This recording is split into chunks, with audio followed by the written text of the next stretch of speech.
Hi, everyone. I'm Bill Coffin, and welcome to this special episode of the Ethicast.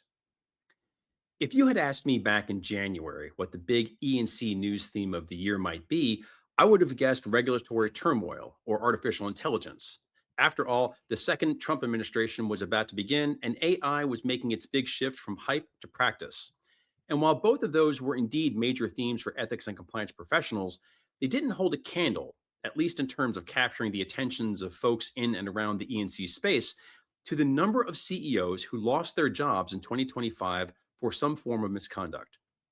The CEOs of Kroger, Primark, Kohl's, Astronomer, and Nestlé all lost their jobs for improper personal conduct, such as carrying on undisclosed workplace romances with direct reports or vendors that violated their organization's codes of conduct. The CEO of Castle resigned over accusations of mismanaging over $530 million in venture capital. Oakview's CEO went down for bid rigging, and Beneficent's CEO faces up to 20 years for looting his own company.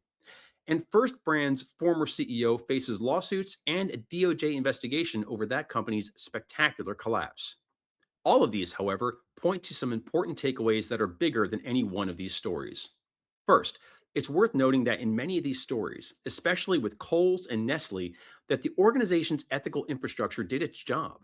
Speak up systems engaged, internal and external investigations did their thing, and ultimately, the boards made the calls that they had to make. While individual executives may have failed to uphold strong ethical standards, the organizational programs designed to ensure ethical business practice took action and held accountable those at the highest level of the organization. There's nothing to be gained by pointing and laughing at these episodes, but there is something to be said for acknowledging that while it would have been better if the systems never had to work at all, three cheers for those that did, and thus protected the business. We don't focus enough on that outcome, but we should. After all, it is the work of E&C teams everywhere to ensure that the whole is stronger than the sum of its parts, especially when it comes to putting into daily practice the mission, vision, and values to which every employee agrees. Second, it's worth noting that 2025 experienced near record levels of CEO churn, especially in the first half of the year, when more than 1,200 CEOs left their posts, according to data from the executive placement firm Challenger, Gray, and Christmas. And while stories like the ones I mentioned grabbed all the headlines, situations like that are very much a minority. Harvard Business Review's reporting on this subject noted that the rate of forced CEO exits actually declined in 2025 from 16.3% of the total down to 15.2%, the first such decline since 2020. And data from the conference board shows that while 15% of the S&P 500's CEO departures in 2025 were among its lowest quartile of performers, the turnover rate elsewhere in the 500 was as high as 12%. So it's not exactly a matter of only misconduct or underperformance. CEOs are leaving for all kinds of reasons, including but not limited to macroeconomic factors, regulatory uncertainty, technological change, stakeholder expectations, and swiftly evolving skill set demands. In 2025, large cap companies that announced that their CEO was departing, had been terminated, or were stepping down included BP, Unilever, Rio Tinto, Duke Energy, CarMax, Ross Stores, Kohl's, as mentioned before, Barrick Gold, Ulta Beauty, Expeditors, Williams Companies, Lululemon, Dexcom, Etsy, and Driven Brands.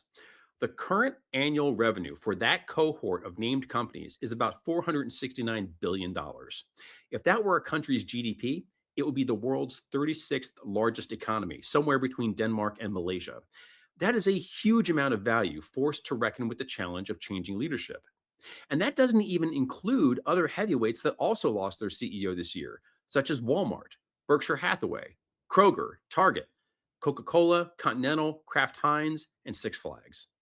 And while it may be difficult to sympathize with the very heavy burden that CEOs carry, especially given the often unflattering pay ratios such executives have relative to their employees, organizations need steady leadership, especially if they seek to build and advance a strong culture of ethics that is purpose driven, rooted in integrity, and has the collective muscle memory to do the right thing, even when it's not the easy or obvious course of action. The more an organization churns its leadership, the more the org's collective culture takes a step backward.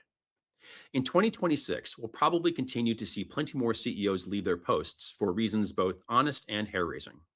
But the key to remember is this: CEOs may come and go, but excellent E&C programs are built to last. They have to be. They must be something greater than any one person who designed them or led them. They must be something that expresses the collective values of an entire company, and they must be something that reflects the ethical identity of everyone in the room, regardless of how long they have been there or where they sit on the org chart. Ethical leadership might often start with the CEO, but it is by no means confined there. If anything, the most important ethical leadership isn't in the biggest office. It's in the meeting rooms, the hallways, the production floors, the loading areas, the remote locations, and the business travel destinations. It's in the small moments, the unexpected tests, the unforeseen uncertainties. So, as we look to a new year, let us hope that we will see fewer stories of CEOs caught on kiss cams, looting their own companies, and in the middle of internecine lawsuits. Instead, let us see, if not stories of virtuous executive behavior, then something far more meaningful, stories of the companies they lead filled with people doing things right by doing the right thing. That is the truest mark of a successful company. Everything else is just a detail. For those of you who missed our deeper dives on many of the CEO stories mentioned in this video, check out the show notes for links to those episodes. And for a ton of free in depth reports, guidance documents, articles, videos, and more to help you reach ever higher levels of excellence in ethics and compliance, visit the Ethisphere Resource Center at ethisphere.com/resources. Thanks for joining us. We hope you enjoyed the show. For new episodes each week, be sure to subscribe to us on YouTube, Apple Podcasts, and Spotify. Also, if you haven't already, please follow Ethisphere on LinkedIn as well to help us spread the word about best practices in business integrity. That's all for now, but until next time, remember, strong ethics is good business.